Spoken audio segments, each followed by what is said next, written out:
Hello everyone, this is Yuvraj. இந்த வீடியோல நம்ம என்ன பார்க்க போறோம்னு சொல்லி பார்த்தீங்கன்னா ஒரு பிரேக் அவுட் சார்ட்ல எந்த மாதிரி அடிஷனல் கன்ஃபர்மேஷன் எடுக்கலாம்னு சொல்லிட்டு நம்ம பார்த்துலாம்.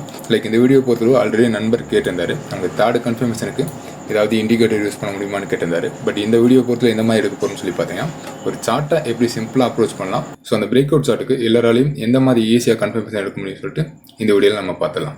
ஸோ ஃபஸ்ட்டு நம்ம பிரேக் அவுட் சார்ட்டை கண்டுபிடிக்க போகிறோம். ஆல்ரெடி இதுக்கு நான் தனியாக ஒரு வீடியோ போட்டிருக்கேன். ஸோ இந்த இடத்துல நான் ஸ்க்ரீனர் தான் யூஸ் பண்ண போகிறேன். ஸோ ஸ்க்ரீனர் பொறுத்தளவு நான் சார்ட்டிங் சைட் யூஸ் பண்ணியிருக்கேன். ஸோ இந்த சைட்டுக்கு போயிட்டு நமக்கு ஸ்க்ரீனர் செலக்ட் பண்ணிவிட்டு இதில் நீங்கள் short time break out use பண்ணாலும் சரி, இல்லை நம்ம இந்த பொட்டன்ஷியல் பிரேக் அவுட்டில் ஃபில்டர் அவுட் பண்ணாலும் சரி, ரெண்டுமே நமக்கு பிரேக் அவுட் தான் இண்டிகேட் பண்ணும். நான் பொட்டன்ஷியல் பிரேக் அவுட் எடுத்திருக்கேன். இதில் நமக்கு லிஸ்ட்டு கிடச்சதுக்கப்புறம் ஃபஸ்ட்டு நம்ம வால்யூமை ஃபில்டர் அவுட் பண்ணணும். ஸோ இந்த மாதிரி நம்ம வால்யூம் ஃபில்டர் அவுட் பண்ணதுக்கப்புறம் ஃபஸ்ட்டு 3M மட்டும் செலக்ட் பண்ணுற மாதிரி இருக்கும். நான் ஃபஸ்ட் ஒன்று செலக்ட் பண்ணுறேன். லைக் இந்த இடத்துல அந்த பீரியடானது டிஃபால்ட்டாக 6 மந்த் இருக்கும். இதை நான் 2 இயர்ஸாக மாற்றிருக்கேன். லைக் அந்த மாதிரி ஒரு ஏரியல் வியூவில் பார்க்கும்போது தான் நமக்கு ப்ராப்பரான பிரேக் அவுட் கிடைக்கும். லைக் இந்த சார்ட்டை பொறுத்தவரை நமக்கு ப்ரீவியஸில் ஒரு லாங் கன்சல்டேஷனுக்கு அப்புறம் இன்றைக்கி நமக்கு ஒரு பிரேக் அவுட் கிடச்சிருக்கான். லைக் இந்த பிரேக் அவுட்டுக்கான கன்ஃபர்மேஷன் எந்த மாதிரி இருக்கலாம்னு சொல்லிட்டு நம்ம சார்ட்டில் பார்த்துடலாம். ஃபஸ்ட்டு நம்ம மந்த்லி சார்ட்டில் எந்த மாதிரி இருக்கான்னு சொல்லிட்டு பார்த்துடலாம். லைக் இந்த ஸ்டாக்கான மந்த்லி சார்ட்டை பொறுத்தளவு ப்ரீஸில் ஒரு லாங் ரேலிக்கு அப்புறம் ஒரு மைனர் கரெக்ஷன் கொடுத்துருக்கான். ஸோ கேண்டில் ஸ்ட்ரக்சர் பொறுத்தளவு நல்ல ஒரு ரிஜெக்ஷன் கேண்டில் ஃபார்ம் ஆகிட்டு ஒரு ஷார்ப்பான புல் பேக் தான் நடந்திருக்கான். ஸோ அடுத்து நம்ம டே சார்ட்டில் எந்த மாதிரி இருக்கான்னு சொல்லிட்டு பார்த்துடலாம். லைக் இந்த மந்த்லி சார்ட்டில் அந்த மைனர் கரெக்ஷன்றது நமக்கு டே சார்ட்டில் ஒரு கரெக்ஷன் ஸ்ட்ரக்சரில் கிடச்சிருக்கான். ஸோ இந்த இடத்துல ஃபஸ்ட்டு நம்ம என்ன கண்டுபிடிக்கணும்னு சொல்லி பார்த்தீங்கன்னா, நம்ம எந்த ஒரு சார்ட்டை அப்ரோச் பண்ணுற மாதிரி இருந்தாலும் ஃபஸ்ட்டு அதுக்கான டைரக்ஷன் நம்ம கண்டுபிடிக்கணும். ஸோ இந்த சார்ட்டுக்கான டைரக்ஷனை பொறுத்தளவு ஒரு ஹை, ஒரு லோ, ஒரு லோவர் ஹை, அகைன் ஒரு lower low, lower high, lower low, lower high, lower low. இப்பொழுதுக்கு நமக்கு ப்ரீவியஸ் ஹை ரேஸ் பண்ணியிருக்கான். ஸோ இதுபடி நமக்கு மார்க்கெட் எப்போ இந்த ப்ரீவியஸ் ஹையை கட் பண்ணுறோம் அது நமக்கு ட்ரெண்ட் ஹவர்ஸில் இருக்கும். அதுபடி நமக்கு இன்றைக்கான மார்க்கெட் நமக்கு பிரேக் அவுட் கொடுத்துருக்கான். லைக் சிம்பிளாக சொல்லணும்னா நமக்கு மார்க்கெட் இந்த ரேஞ்சை கட் பண்ணிவிட்டு இன்றைக்கி க்ளோசிங் வச்சிருக்கான். ஸோ இது நமக்கு ஃபஸ்ட்டு கன்ஃபர்மேஷன். ஸோ ஃபஸ்ட்டு கன்ஃபர்மேஷனை பொறுத்தல எதை பேஸ் பண்ணி எடுத்துக்கோன்னு சொல்லி பார்த்தீங்கன்னா ட்ரெண்டை பேஸ் பண்ணி நம்ம எடுத்துருக்கோம். செகண்ட் கன்ஃபர்மேஷன் எந்த மாதிரி இருக்குன்னு சொல்லி பார்த்தீங்கன்னா இந்த சார்ட்டில் ஒரு minor trend line channel drop பண்ண முடியாதுன்னு சொல்லிட்டு நம்ம பார்க்கணும். ஸோ இந்த சார்ட்டை பொறுத்தளவு இதுதான் நமக்கு ப்ரீவியஸ் ஹையாக இருக்கான், இதுதான் நமக்கு கரண்ட் லோவாக இருக்கான். ஸோ இதுக்கு நம்ம ஒரு ட்ரெண்ட் லைன் ட்ராப் பண்ண முடியுமான்னு பார்க்கணும்.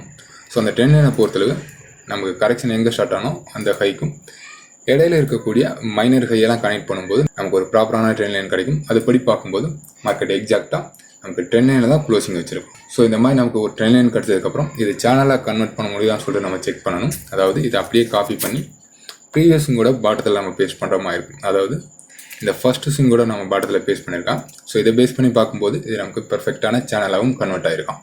ஸோ இதுபடி பார்க்கும்போது நமக்கு 2 கன்ஃபர்மேஷன் கிடச்சிருக்கான். ஃபர்ஸ்ட் ஒன்றை பொறுத்தல ரேஞ்ச் பிரேக் அவுட் கிடச்சிருக்கான். செகண்ட் ஒன்றை பொறுத்தல நமக்கு ப்ராப்பரான ட்ரெண்ட் லைன் கிடச்சிருக்கான். ஸோ இப்போதைக்கு இந்த சார்ட்டை நம்ம எந்த மாதிரி அப்ரோச் பண்ணணும்னு சொல்லி பார்த்தீங்கன்னா மார்க்கெட் நமக்கு ரேஞ்ச் பிரேக் அவுட் கொடுத்திருந்தாலும் இந்த ட்ரெண்ட் லைனை பிரேக் அவுட் கொடுத்ததுன்னா நமக்கு தாராளமாக அந்த ராலி நடக்கிறதுக்கான பாசிபிலிட்டிஸ் இருக்கும்.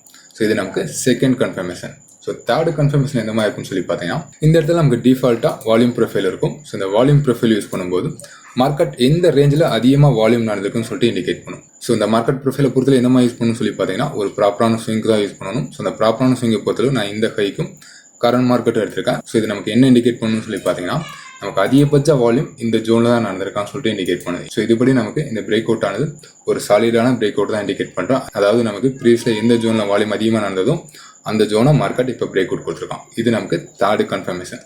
ஸோ ஃபோர்த்து கன்ஃபர்மேஷனை பொறுத்தவரை எந்த மாதிரி இருக்குன்னு சொல்லி பார்த்தீங்கன்னா நம்ம ப்ரீவியஸில் பார்த்த மாதிரி மூவிங் அவரேஜ் யூஸ் பண்ண போகிறோம். ஸோ மூவிங் அவரேஜை பொறுத்தளவு நான் 2200 யூஸ் பண்ணியிருக்கேன். ஸோ இந்த மூவிங் அவரேஜை பொறுத்தளவு நீங்கள் ஒரு பர்சனல் ட்ரேட் எடுக்கிற மாதிரி இருந்ததுன்னா 200 பேஸ் பண்ணி தான் நீங்கள் ட்ரேட் எடுக்கிற மாதிரி இருக்கும். ஸோ சார்ட்டில் அந்த 200 மூவிங் அவரேஜ் நமக்கு என்ன இண்டிகேட் பண்ணுறனோ மோரர்லெஸ் மார்க்கெட் அதை ப்ராப்பராக ஃபாலோ பண்ணும். ஸோ இந்த இடத்துல நமக்கு இந்த 200 என்ன இண்டிகேட் பண்ணுறோம் சொல்லி பார்க்கும்போது நமக்கு புல்லிஷ் மார்க்கெட் தான் இண்டிகேட் பண்ணுறோம். ஸோ இந்த மூவிங் அவரேஜை பொறுத்தளவு நமக்கு ஃபோர்த்து கன்ஃபர்மேஷன். ஸோ நமக்கு ஃபோர்த்து கன்ஃபர்மேஷன் கிடைச்சாச்சு. ஸோ ஃபிஃப்த்து நம்ம என்ன பண்ண போகிறோம்னு சொல்லி பார்த்தீங்கன்னா மார்க்கெட் இந்த சேனலில் பிரேக் அவுட் கொடுத்தோன்னா இதுக்கான டார்கெட் ஃபிக்ஸ் பண்ண போகிறோம். ஸோ டார்கெட்டை பொறுத்தல எந்த மாதிரி ஃபிக்ஸ் பண்ணணும்னு சொல்லி பார்த்தீங்கன்னா நீங்கள் மைனர் ஸ்விங்க்கு யூஸ் பண்ணலாம், இல்லை மேஜர் ஸ்விங்க்கு யூஸ் பண்ணலாம். என்ன கேட்டிங்கன்னா ஃபர்ஸ்ட் நீங்கள் மைனர் ஸ்விங்க்கு யூஸ் பண்ணுற மாதிரி தான் இருக்கும். அதாவது இதுக்கான மைனர் ஸ்விங்கோடைய ஹை எங்கே இருக்குன்னு சொல்லி பார்த்தீங்கன்னா இந்த ஹையாக தான் இருக்கும்.